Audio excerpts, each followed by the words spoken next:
সুপ্রিয় শিক্ষার্থী বন্ধুরা, আজকে 10 সিরিজের ষষ্ঠ ক্লাস নিয়ে তোমাদের সামনে হাজির হলাম। ষষ্ঠ ক্লাসে আজকে আমরা আলোচনা করব পাস্ট কন্টিনিউয়াস টেন্স নিয়ে। তো কন্টিনিউয়াস মানে তো আসলে তোমরা সবাই বুঝো যে চলমান। তো সেই ক্ষেত্রে আমরা পাস্ট কন্টিনিউয়াস টেন্সটাকে আমরা আজকে বিস্তারিত আলোচনা করব, কিভাবে আমাদের spoken English, free hand English writing, IELTS, GMAT, GRE, SAT, টোফেলে এটা ইউজ করতে পারি এবং লং সেন্টেন্সে তৈরি করার ক্ষেত্রে আমাদের বিস্তারিত আজকে আলোচনা হবে।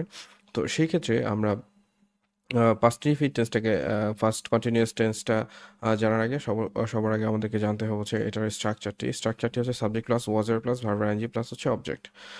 আমি একটু বারবার বলে নিচ্ছি স্ট্রাকচারটা, এটার কারণ হচ্ছে স্ট্রাকচারটা অবশ্যই মাথায় রাখতে হবে। হ্যাঁ, subject plus was were plus verb ING plus হচ্ছে অবজেক্ট। আমি আবার বলতেছি subject plus was were plus verb ING plus হচ্ছে অবজেক্ট, সেম ওয়েতে, ঠিক আছে, কন্টিনিউয়াস সেম।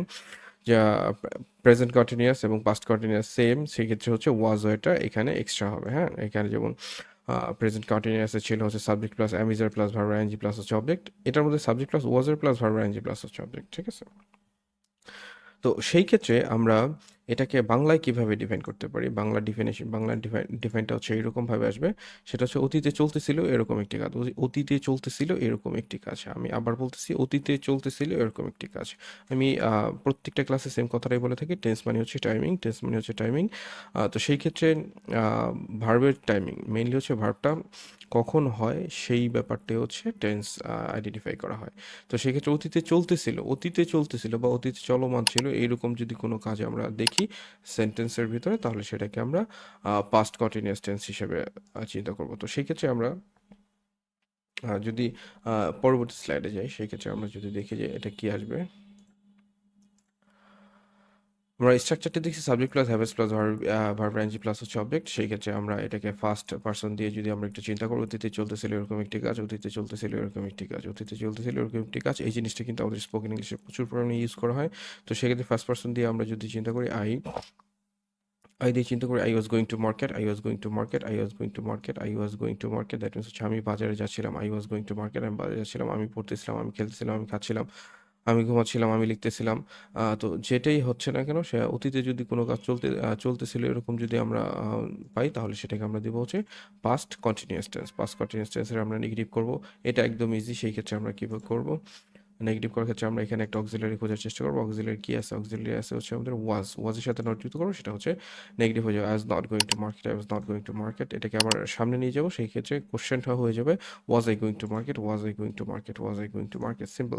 তো এটাকে যদি নেগেটিভ ইন্টিগ্রেটিভ করি, তাহলে কি আসবে? Wasn't I going to market. তো এটাকে যদি আমরা সেকেন্ড পার্সন দিয়ে চিন্তা করি, তাহলে আসবে হচ্ছে ইউর সাথে ওয়ার বসবে। এটা আমরা যতদূর মোটামুটি সবারই জানা, ইউ ওয়ার গোয়িং টু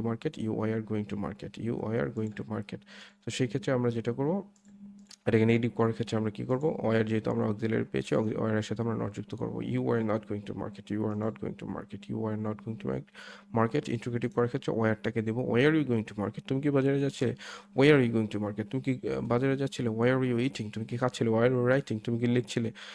ঠিক আছে। তো সেই ক্ষেত্রে আমরা একটা কোশ্চেন করবো হচ্ছে ওয়াই আর ইউ দিয়ে, ঠিক আছে। ওয়ারটাকে সামনে নিব সেম ওয়েতে, আসলে সাবজেক্টের আগে আমরা অক্সিলারিটা বসাই দেবো, তাহলে সেটা কি হয়ে যাবে? কোশ্চেন হয়ে যাবে। নেগেটিভ করার ক্ষেত্রে, নেগেটিভ ইন্টিগ্রেট করার ক্ষেত্রে সেম ওয়েতে why are and you going to market. আমরা যদি থার্ড পার্সন দিয়ে চিন্তা করি, থার্ড পার্সনের সেক্ষেত্রে আমরা দেবো হচ্ছে হি দিয়ে আমরা চিন্তা করবো।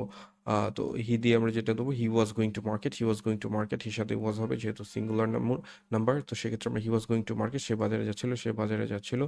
এরপরে আমরা যেটা করবো সেটা he was not going to market, ওয়াজের সাথে নট যুক্ত করে দেবো, তাহলে সেটা নেগেটিভ হয়ে যাবে। এবং সেই ক্ষেত্রে আমরা যদি কোশ্চেন করি, হির আগে ওয়াজটা দিয়ে দেবো, দ্যাট মিনস হচ্ছে সাবজেক্টের আগে অক্সিলারিটা বসে দিলে সেটা ইন্ট্রোগেটিভ হয়ে যাবে। Was he going to market, সে কি বাজারে ছিল। তো সেম ওয়েতে আমরা কি করবো? Wasn't he going to market, সে কি বাজারে ছিল না।